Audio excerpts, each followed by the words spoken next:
د اوسنۍ افغان واکمنۍ د ملاتړ په اړه د ولسواکي واکمنۍ د یو مهم قوماندان جنرال خوشحال سادات څرګندونې. بلخوا د قوشتېپې کانال د دویم پړاو چارو د بشپړېدو په تړاو خبر خپور شوی دی. بشپړ جزئیات په ویډیو کې تر پایه وګورئ. پتمن لیدونکو ستړي مه شئ.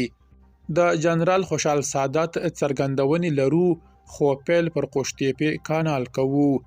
د ملي پراختیا شرکت خبر ورکړی چې د قوشتېپې کانال د لومړي فاز تر بشپړېدو وروسته د دویم فاز چارې هم 95% مخته تللي او پاتې کارونه یې په چټکۍ سره روان دي.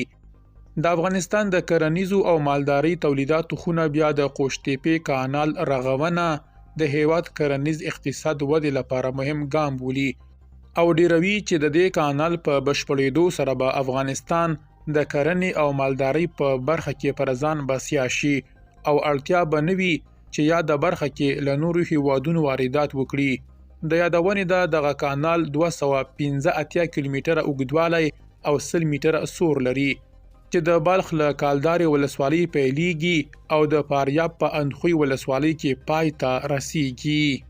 جنرال خوشحال سادات په تازه څرګندونو کې اوسنۍ افغان واکمنۍ د خدمتونو په برخه کې د تیرو 20 کلونو له دورې سره پرتله کړي او ویلي دي چې اوسنی نظام په 15 کلونو کې د هیواد لپاره د تیرو حکومتونو په پرتله خورا زیات خدمتونه کړي دي.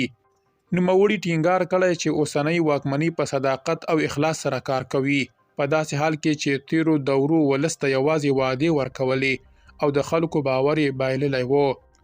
سادات د هیواد پر وړاندې د پردیو یا شرارتګرو ډلو د هڅو په اړه خبرداری ورکړی او ویلي دي چې که څوک د هیواد د تباهۍ هڅه وکړي د دوی هڅې به بې ګټې وي او سپکې پایلې به ولري، لکه څنګه چې اوس د تیرو ناکامو ځواکونو حالت دی او تېښتې ته اړ شوي دي.